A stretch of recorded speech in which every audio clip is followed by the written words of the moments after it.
Here it is, AKAPADers. We're in day 28 of the 31 Days of Dread, but it is day 27. And we're talking the movie of this Halloween season, Five Nights at Freddy's. What is it? We're going to talk about it. It's available right now on Peacock.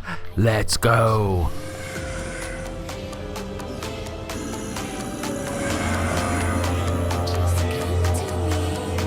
And we're back, my AKAPADers. I recorded that intro about 10 times.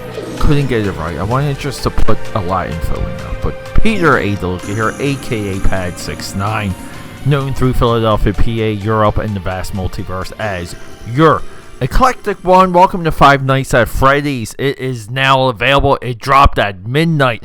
We're officially publishing one day ahead for the 31 Days of Dread. I debated putting this in there as a solo episode because this year I overwatched movies. I have a list of the movies I'm going to do next as of the pairings and the groupings, and then I have another list of everything I've watched or started watching. There's some major inconsistencies, but I had to include this for the 31 Days of Dread. Part of my criteria for that was, does this movie suck me in? If this movie didn't suck me in, I was not going to include it for the 31 Days of Dread. I would find a better movie to accompany Casper. Our previous movie too, by the way, was Casper. Casper doesn't quite pair perfectly with Five Nights at Freddy's, but the only similarity is that they're both cartoony looking characters. All the little animatronic, devilish, monstrous, murderer machines, the Chuck E. Cheese on murderous crack cocaine, very similar looking to Dead Boy Casper. What is Five Nights at Freddy's? I wish I knew. It's a video game. Two or three locations ago, I used to live across from this family. This kid Hunter, was obsessed with Five Nights at Freddy's, and that was maybe 7-8 years ago. A lot has passed since then, my AKAPADers. So Five Nights at Freddy's has become a merchandising machine. I was just in Five Below a couple days ago. They had a whole wall section of action figures for Five Nights at Freddy's. I see people with t-shirts, with hoodies, all over Philadelphia, PA. Authentic, licensed, and even the bootleg. And that's where you know you have a reach, when the bootlegs are there.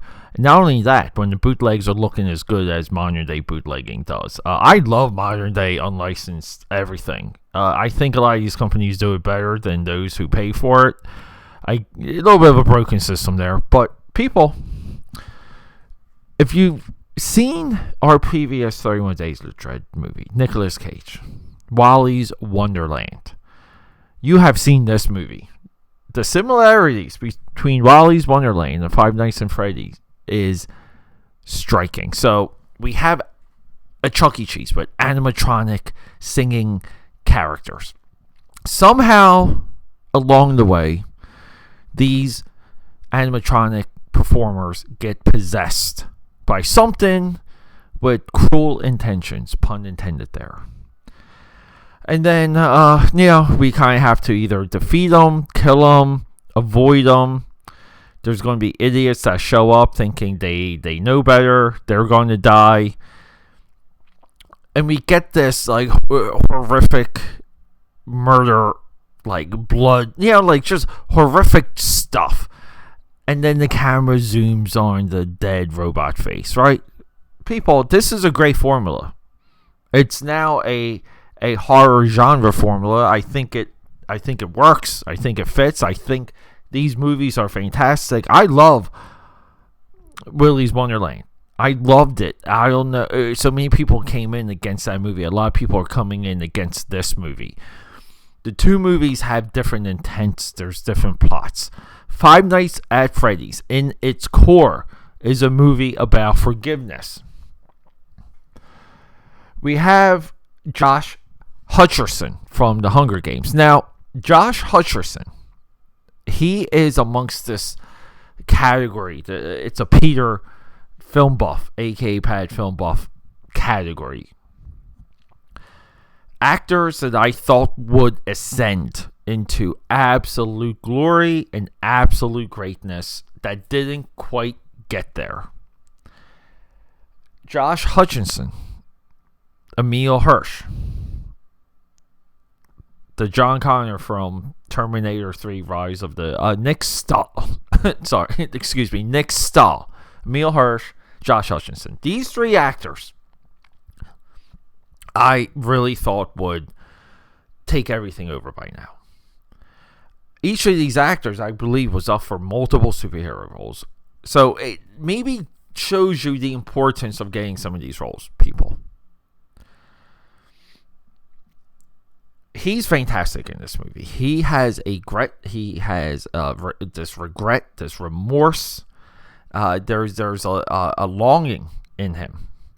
He's a down and out person responsible for his sister. His brother, we later find out, was murdered by some of these animatronic creatures.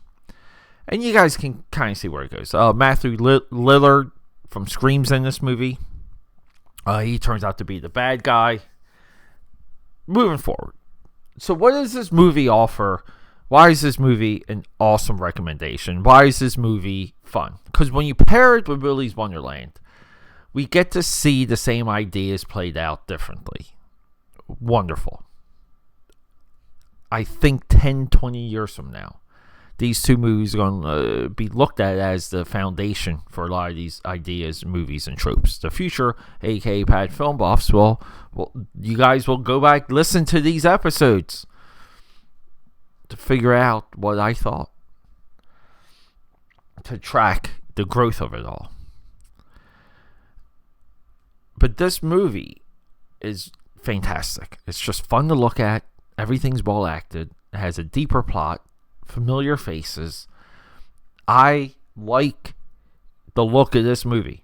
I love all the design work.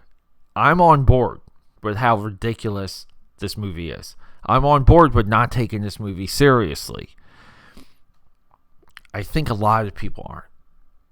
I really do. I think people are sitting down expecting, I don't know what, but they're expecting something that the filmmaker, Emma Tammy, who we have to say this is her like first big real movie. Another weird trend on this podcast. So many directors come out of nowhere and they really don't do anything other than what we're here to discuss that they've done. Meaning, very likely, Emma might be 5-6 years before we get another movie from her. It's just an odd thing. But this movie fires on all cylinders. This movie sells an idea. This movie has a look. This movie's perfect for Halloween. I believe it's worth the hype. I just saw an article. Part of my rush to get this episode out to all of you was an article I saw where they were brawling in the movie theater about this movie. There's footage. People, I don't condone that. But at the same time, that article, even if it was an industry playing to the article, just goes to show you that there is a level of interest for this movie. Let's capitalize on it. There's nothing wrong with that. People, we're winding down the 31 Days of Dread. If you are so inclined to support your film buff champion, the reviewer of reviewers, the critic of critics, I feel like I live in a castle. The last bastion of film criticism. And I live in that castle by myself. But if you do want to support me, if you do have the drive to do it, you can just leave a comment. How about we go there? If you feel like it, hit AKAPAD.com. All of these episodes are entries on AKAPAD.com. I add as much supplemental content in those articles as I can, just to make it worth your while to peruse and read. And let's all educate ourselves. I appreciate it. I really do. It's upsetting that we are winding down because the next movie will be Insidious: The Red Door. part of the idea was to at least kind of have some 2023 goodness for this year. Somewhat giving a nod to last year's 2022 theme, which every film was from 2022. So we got Insidious. I want to do Talk to Me for day 30. And then yes, we finally have a TV show. It's not Netflix, but holy crap, I will tell you how I stumbled upon day 31. I think that is worth discussing. I can't wait to share that with all of you. So coming up, Insidious and Talk to Me, which might be the second most talked about, pun intended there again, horror movie of 2023. I've seen a lot of social media traction for Talk to Me. All right, AKAPADers, I love you guys. Thank you so much for everything. We're almost done here. I can't wait. But yeah, you're getting we're one day ahead. Rock and roll.